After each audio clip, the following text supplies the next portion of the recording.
اعوذ باللہ من الشیطان الرجیم بسم اللہ الرحمن الرحیم۔ معزز ناظرین السلام علیکم۔ میں AQ چنگاری چینل کی طرف سے آپ کو خوش آمدید کہتا ہوں۔ عالمی دجالی مافیا کے غلام جرنیلوں کے ہاتھوں حالیہ دھاندلی سے بھرپور ہونے والے سلیکشن کے بعد جماعت اسلامی کے بعض سرفروشوں خاص طور سے نووارد قسم کے ورکرز میں کافی مایوسی اور بددلی سی محسوس کی جا سکتی ہے۔ تنظیم اسلامی والے بھائی یہ مشورہ دیتے نظر آ رہے ہیں کہ جماعت اسلامی کو بھی ہماری طرح انتخابات سے کنارہ کشی اختیار کر لینی چاہیے۔ اسی سلسلے میں چند گزارشات پیش کرنا چاہتے ہیں۔ معزز ناظرین، اصل حقیقت اور واقعہ ایک ہی ہو سکتا ہے، 10 نہیں ہو سکتے۔ کوئی کہے کہ 30 اور 50 کا مجموعہ 3050 ہوتا ہے، کوئی کہے کہ 8 ہوتا ہے، کوئی کہے کہ مجموعہ ایک جیسا نہیں ہو سکتا بلکہ بدلتا رہتا ہے، کوئی کہے کہ مجموعہ 80 ہوتا ہے۔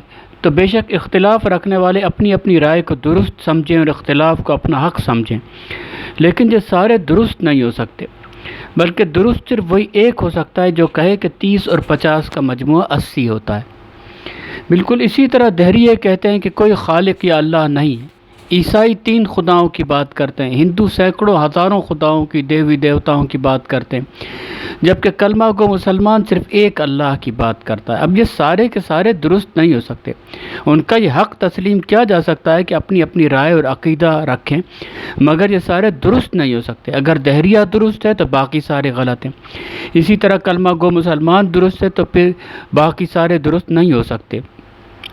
ان سب میں سے زیادہ صرف ایک ہی صحیح ہو سکتا ہے۔ امید ہے جو سیدھی سی بات اور نقطہ بیان کیا گیا وہ کم سے کم ذہنی عقلی استعداد رکھنے والے کی سمجھ میں بھی آسانی سے آ سکتا ہے۔ جو کلمہ گو ہیں وہ علم رکھتے ہیں کہ اللہ نہ ایک سے کم ہو سکتا ہے اور نہ ایک سے زیادہ، اللہ ایک ہی ہے۔ قل هو اللہ احد، کہہ دو کہ اللہ ایک ہی ہے۔ اس نقطے کو ذہن میں رکھ کر سوچئے کہ کلمہ گو انسانوں میں صرف اللہ کی وحدانیت ہی مشترک نہیں ہے، بلکہ بعض مزید بنیادی حقیقتیں جن پر تمام مسالک و گروہوں جماعتوں کا اتفاق ہے۔ ہم انہی بنیادی حقیقتوں میں اس وقت صرف 2 متفقہ حقیقتوں کو مانتے ہوئے آگے بڑھتے ہیں کہ پہلی متفقہ حقیقت یہ کہ جنت اور جہنم محض قیاسات، گمان، خیالی تصورات نہیں ہیں، بلکہ ہر انسان کا ابدی ٹھکانہ بہرحال جنت یا جہنم ہی ہے، اور اصل کامیابی جنت کا حصول ہے۔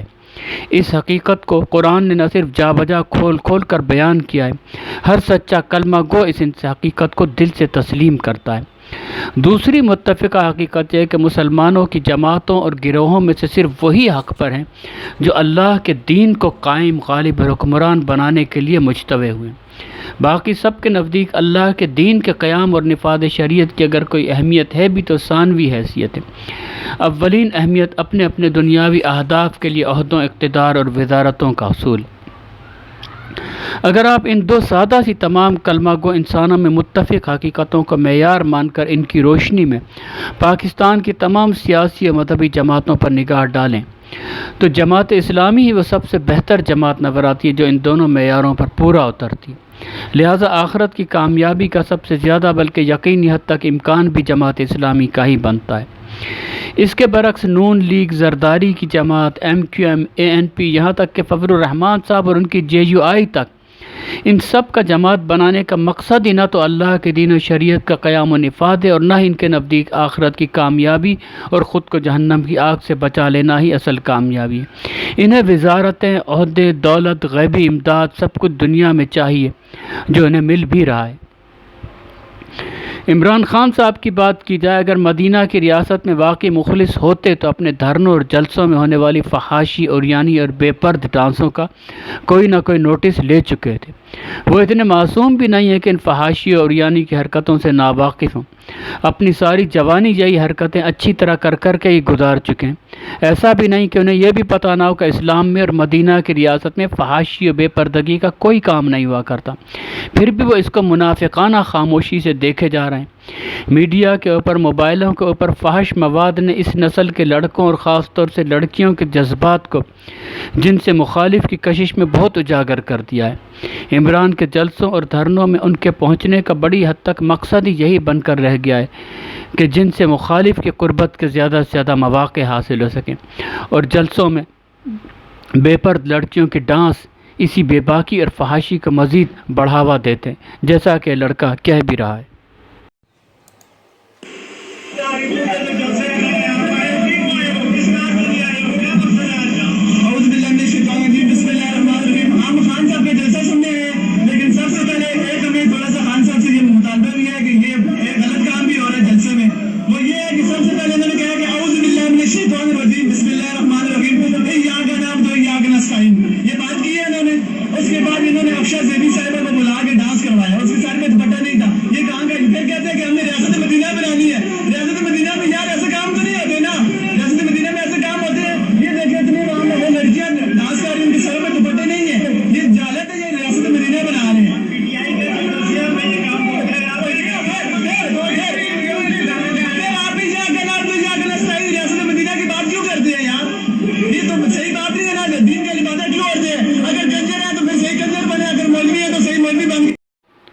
بجائے اس کے کہ خان صاحب اس ڈانس اور فحاشی کا نوٹس لے کر اس کو لگام دینے کی کوشش کریں، وہ الٹا خواتین کو زیادہ سے زیادہ تعداد میں گھروں سے باہر نکالنا بھی چاہ رہے ہیں۔ پھر جب وہ اقتدار میں رہے تو انہی لٹیروں کی کابینہ ان کی بھی تھی جنہوں نے زرداری کے دور میں ملک کو بری طرح سے لوٹا تھا۔ شاہ محمود قریشی، فواد چودھری، شیخ رشید، جہانگیر ترین جیسے کرپٹ اور بدماش لوگ ان کے وزیر اور دست و بازو بنے رہے۔ سراج الحق صاحب نے KPK کو قرض فری صوبہ بنا کر ان کے حوالے کیا تھا، لیکن عمران صاحب نے زرداری اور نواز سے بھی زیادہ قرضے پھر سے لے لیے۔ تبلیغی جماعت یا بریلویوں یا دیگر ایسی مذہبی پارٹیوں کی بات کی جائے جن کا سیاست سے کوئی تعلق نہیں، تو انہوں نے اسلام کی دین کی حیثیت کی ضرورت کا انکار کر دیا ہے کہ اسلام کو مذہب کے طور پر ہی لیتے ہیں۔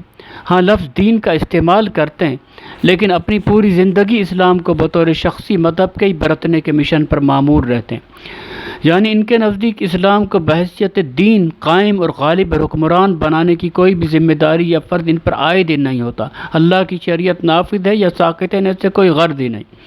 ان سے کوئی باس پرس آخرت کے میدان میں ہوگی ہی نہیں کہ جب اللہ کی شریعت تم پر نافذ نہیں تھی تو تم نے مجتمع ہو کر اس کے نفاذ اور اللہ کے دین کے قیام کی کوئی کوشش کیوں نہیں کی۔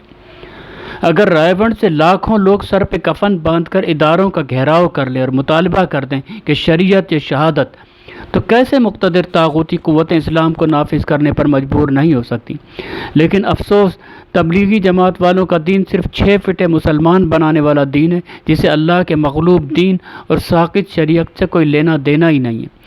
تنظیم اسلامی جو ڈاکٹر اسرار احمد صاحب نے قائم کی تھی، وہ کم از کم دین حق کے غلبے کو اپنا مقصد وجود قرار دیتی ہے کہ جیسا کہ ڈاکٹر صاحب نے کہا، مطالعہ قرآن اور فہم قرآن اور تدبر قرآن اس سب کا خلاصہ آپ کو بتا رہا ہوں۔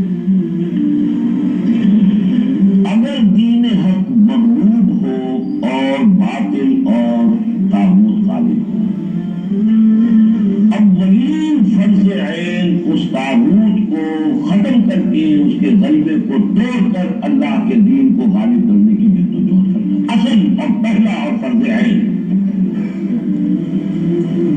نماز سے بھی پہلے یہ فرض ہے، نماز کی صداقت اس پر ہوگی۔ اگر یہ کر رہے ہیں کہ نماز سے یہ نہیں کر رہے تو نماز جھوٹی ہے۔ باقی کو آپ نے گوارا کر رکھا ہے، لیکن صحیح کر رکھا ہے، نماز پڑھ رہی ہے کہ نام دو یا کہ نسائی جھوٹ بول رہے ہیں۔ ہر باقی کو آپ نے تسلیم نہیں کیا، باقی کے خلاف آپ کی جدوجہد جاری ہے، تب آپ کہیں یا کہ نام دو یا کہ نسائی تو سچ بول رہے ہیں۔ لیکن تنظیم اسلامی ایسی ٹھنڈی ٹھنڈی اور میٹھی میٹھی دعوت تک محدود ہے جو کہ اگلی 10 صدیوں تک بھی طاغوتی قوتوں کے خلاف کچھ بھی نہیں کر سکتی۔ آ کے چوراہوں پر سود اور بے پردگی کے خلاف بینرز اٹھا کر کھڑے ہونے اور کچھ دیر بعد چلے جانے سے یا پوسٹر اور بینرز لگا دینے سے آج کے بے رحم، طاقتور اور چالاک عالمی طاغوت کے کان پر جوں تک نہیں رینگ سکتی۔ ہر نبی نے اپنے وقت کی زمینی حقیقت کو نگاہ میں رکھ کر ہی لا الہ الا اللہ کی حکمت عملی اپنائی تھی، اور اس کا لازمی اولین عملی ٹکراؤ اس کے وقت کے سیاسی حکمرانوں سے ہو کر ہی رہا تھا، جو کہ تنظیم اسلامی والوں کا نہیں ہو رہا۔ آج کی زمینی حقیقت یہ ہے کہ دنیا کو ایک ہی عالمی طاغوت نے ملکوں میں تقسیم کر کے وہاں اپنے غلام حکمران اور جرنیل مسلط کر دیے۔ پہلے روس کو اور پھر امریکہ کو افغانستان سے مار بھگانے میں جماعت اسلامی کے مجاہدین کا بھی حصہ رہا۔ جماعت اسلامی بالکل درست حکمت عملی پر ہے کہ زندگی کے ہر گوشے، ہر میدان میں ایک ایک جگہ عالمی طاغوتی قوت کا مقابلہ کر رہی ہے۔ جماعت اسلامی کے درست ترین گروہ ہونے کا ایک اور بہت بڑا ثبوت خود نبی صلی اللہ علیہ وسلم کے آج کے دور کے بارے میں اقوال ہیں۔ ان اقوال میں سے بھی ہم صرف 2 ہی اقوال پیش کر دیتے ہیں۔ پہلا تو یہ کہ میری امت کا ایک گروہ قیامت تک قتال کرتا رہے گا اور کبھی مغلوب نہ ہوگا۔ جماعت اسلامی کے مجاہد دنیا میں جہاں بھی قتال و جہاد اور وہاں موجود ہیں اور وہاں کی جہادی تنظیموں سے رابطے میں، جس کا اندازہ آپ کو منور حسن صاحب کے اس بیان سے بھی ہو سکتا ہے۔ اور ہم پوری دنیا اندر ہم حامی اور معید ہیں، ہم تائید کرتے ہیں حزب اللہ لبنان کے حامی ہیں، حماس فلسطین کے حامی ہیں، حزب المجاہدین کشمیر کے حامی ہیں، طالبان افغانستان کے حامی ہیں۔ جتنی جہادی تحریکیں ہیں، ان جہادی تحریکوں نے امت مسلمہ کا بھرم باقی رکھا ہے۔ امریکہ شکست کھا چکا ہے، افغانستان سے نکلنے کے لیے سیف ایگزٹ، محفوظ راستے کی تلاش میں ہے۔ لندن کی کانفرنس اسی لیے ہوئی تھی کہ افغانستان میں شکست ہو چکی ہے، لہذا یہ جو منظرنامہ ہے کہ امریکہ کے وہاں سے چلے جانے کے بعد افغانستان میں کیا ہونا ہے، ہم یہ بات کہنا چاہتے ہیں افغانستان کی فکر کے اندر امریکہ غلطہ پیچا نہ ہو، یہ مروڑ اس کو نہ اٹھے۔ افغان اور طالبان کافی ہے، پوری پختون بیلٹ اس بات کے لیے کافی ہے کہ وہ افغانستان میں دہشت گردوں کا بھی مقابلہ کرے اور امریکہ کی باقیات کا بھی صفایا کرے۔ یہ افغانی وہی لوگ ہیں، یہ پختون وہی لوگ ہیں جنہوں نے برطانیہ کو شکست دی تھی، جنہوں نے روس کے لتے لیے تھے، جنہوں نے سوشلزم اور کمیونزم کو فضاؤں میں تحلیل کر دیا تھا، ہواؤں میں گم کر دیا تھا، زمین نے ان کا نظریہ اور عقیدہ جذب کر لیا تھا، آسمان اس سوشلزم اور کمیونزم کو اچک کر لے گیا تھا۔ انہی افغانوں اور پختونوں اور طالبان سے اگر امریکہ کا واسطہ پڑا ہے تو ایک بار پھر یہ بات 2-2-4 کی طرح واضح ہو گئی ہے کہ فضائے بدر پیدا کر، فرشتے تیری نصرت کو اتر سکتے ہیں گردوں سے، قطار اندر قطار اب بھی۔ اس لیے جذبہ جہاد پیدا کیا جائے، حزب اللہ اور حماس کی طرح پیدا کیا جائے، حزب المجاہدین اور طالبان کی طرح پیدا کیا جائے۔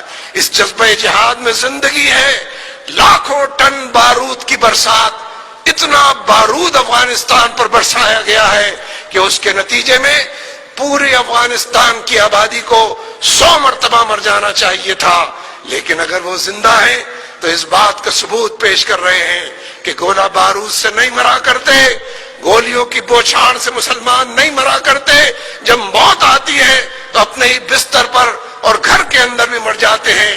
یہ ہمارا عقیدہ اور ایمان ہے۔ اس لیے میرے دوستو، یہ جو گو امریکہ گو تحریک ہے، آپ کہتے ہیں کہ بڑے مسائل ہیں، بجلی کا بحران ہے، مارچ میں یہ حالات ہیں۔ نبی صلی اللہ علیہ وسلم نے ہند کے غزوے کی بابت بھی بتلایا، اور جماعت اسلامی نہ صرف یہ کہ کشمیر میں جہاد و قتال کرتی چلی آ رہی ہے، بلکہ کل کو اگر ہند کا غزوہ ہوتا ہے تو جماعت اسلامی کے مجاہدین کی اس میں شرکت یقینی ہے۔ جبکہ تبلیغی جماعت ہو، بریلوی ہو یا تنظیم اسلامی ہی کیوں نہ ہو، ان کا جہاد و قتال سے براہ راست تعلق کا دور دور تک جس انداز میں وہ ٹھنڈی ٹھنڈی میٹھی میٹھی دعوت کا کام کر رہے ہیں، اگلی 10 صدیوں تک بھی کوئی امکان ہی نہیں بنتا۔ معزز ناظرین، ہماری گزارشات پر انصاف سے ٹھنڈے دل سے غور کیجیے گا، اور اگر آپ واقعی جنت اور جہنم پر یقین رکھتے ہیں، کوئی خیالی باتیں یا نہیں سمجھتے، اپنی زندگی کا سب سے بڑا مشن خود کو جہنم کی آگ سے بچانے والی زندگی گزارنا سمجھتے ہیں، تو آپ کو فوراً سے پیشتر خود کو جماعت اسلامی کے سپرد کر دینا چاہیے، کیونکہ اللہ کے دین کے غلبے کے لیے اجتماعی جد و جہد لازمی ہے۔ سب سے بڑا فرض نماز سے بھی بڑھ کر فرض ہے، جو ایک جماعت کی شکل ہی میں ممکن ہے، اور جماعت اسلامی ہی واحد بہترین جماعت ہے جو اس مشن کے لیے ہی وجود میں آئی اور دنیا کامیوں کے باوجود آخرت کی حقیقی کامیابی کی طرف مضبوط قدم بڑھائے جا رہی ہے۔ جماعت اسلامی کے جوائن کرنے میں جماعت اسلامی کا اتنا فائدہ نہیں جتنا خود آپ کی چمڑی کا فائدہ ہے۔ جسے جہنم کی آگ سے بچنا ہے تو سب سے بہتر راستہ جماعت اسلامی کے جوائن کرنے کا ہی ہے۔ عزیز ساتھیو، ہمارے ایک کیو چنگاری چینل میں حق اور سچ بیان کیا جاتا ہے جس کا آپ کی عقل اور ضمیر گواہی دیتے چلے جائیں گے۔ وہ حق جو بے شک کڑوا لگے، بے شک طبیعت اس کو نہ مانے، بے شک اب تک آپ نے جس انداز میں زندگی گزاری ہو یہ حق اس کو غلط ہی کیوں نہ قرار دے رہا ہو، لیکن دو آنکھیں بند ہوتے ہی انشاءاللہ پتہ چل جائے گا کہ ایک کیو چنگاری چینل والے ہی بالکل صحیح کہتے تھے۔ اگر آپ کا دل ہماری بات کے حق ہونے کی گواہی دے تو اسے زیادہ سے زیادہ لوگوں تک شیئر کیجیے۔ اللہ ہم سب کا حامی و ناصر اور ہمیں جہنم کی آگ سے بچا لے کہ اصل زندگی کا مقصد یہی ہے اور حقیقی کامیابی بھی یہی ہے۔ آمین یا رب العالمین، وما علینا الا البلاغ المبین۔